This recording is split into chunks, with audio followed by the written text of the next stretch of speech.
है। बहुत सुंदर उधर से आप लोग कबीर रस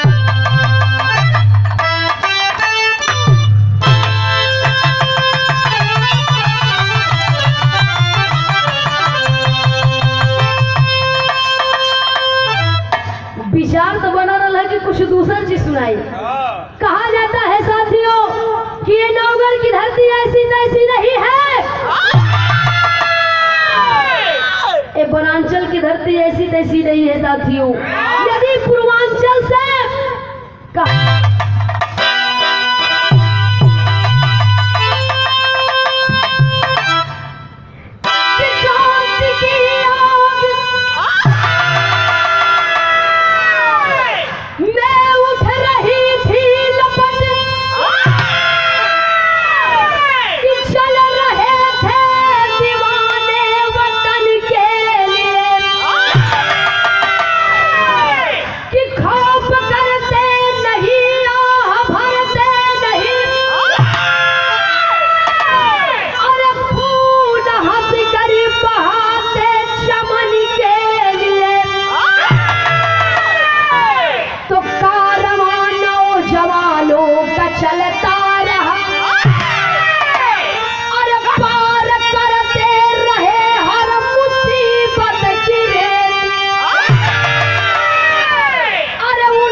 एकदम उहे आनंद मिली आप लोग को। उहे गजल के नमूना बजौला।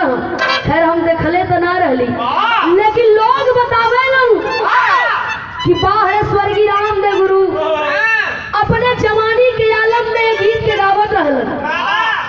कहल जाला कि सुनवैयन के धरवैया लग जाए।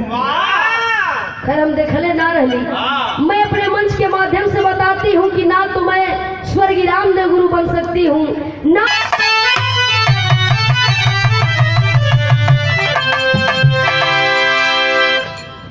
कि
स्वर्गीय रामदेव गुरु जी गावत रहे। लेकिन लोग बतावे कि स्वर्गीय बुल्लू गुरु जी बैठे रहे। एक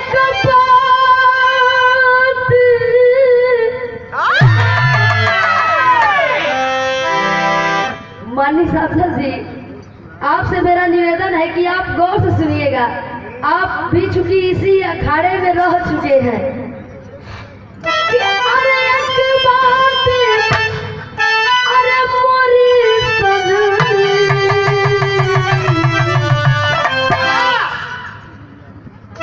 एक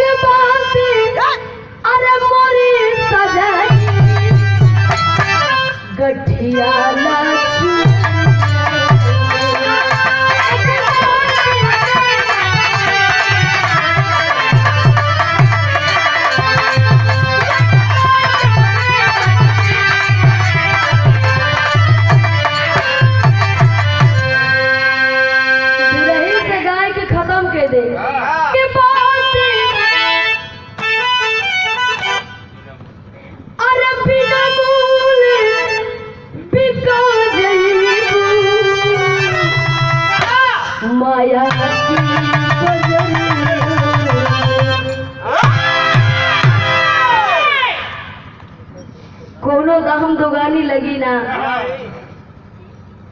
लेकिन गौर करेंगे बिरहा में कवि जी भाव लिखे हैं और वीर पुरुषों के लिए और नमस्ते कि अरे हिम्मत से सदा बागी इतिहासी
अपने माटी का गीत हम बताइला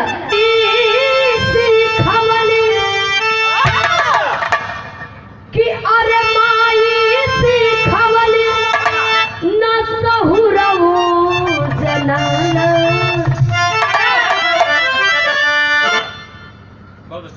माली साहब जी आपसे मैं कहना चाहती हूँ, गुजारिश है, मेरी निवेदन है कि हम लोग के बीच में, आप लोग के बीच में, हंसराज आप उल्टा मत मान लिया, लेकिन कुछ ऐसे कलाकार होते हैं कि ऐसे अलूल जलूल गा जाते हैं, सोचना पड़ जाता है, सोचने पे कलाकार मजबूर हो जाते हैं। मैं अपने मंच के माध्यम से क्या बताना चाहती हूँ, क्या मैं बहुत ज्यादा कुछ कहना नहीं चाहती हूँ। अरे माई सिखवली अरे न सहुरवो जनाना कि संधुरवा ये दुल्हा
कई नहीं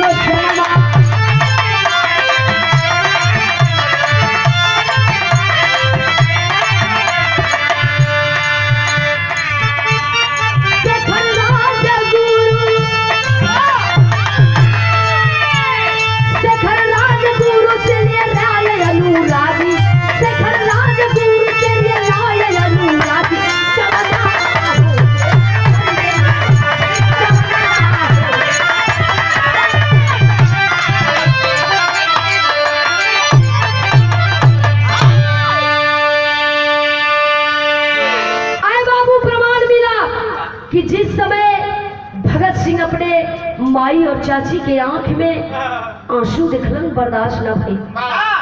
आखिरकार उसी समय बताया गया प्रमाण मिला कि लाला लाजपत मारे गए थे। लाला लाजपत के मरने के बाबू दिल में सालत हुए, कलेजा में वो आगे धधकत हुए। आखिरकार सैंडर्स को मारने के लिए योजना बनाने लगे। जा करके शेखर राजगुरु से योजना बनाते हैं कि सैंडर्स के दफ्तर में, अरे सैंडर्स के दफ्तर में साइकिल से तब वो आए हैं कि सैंडर्स के दफ्तर पे साइकिल से भगत सिंह आए हैं। अरे राजगुरु पहले से खाती, अरे राजगुरु पहले से हाजिर मौका की ताक लगाए हैं।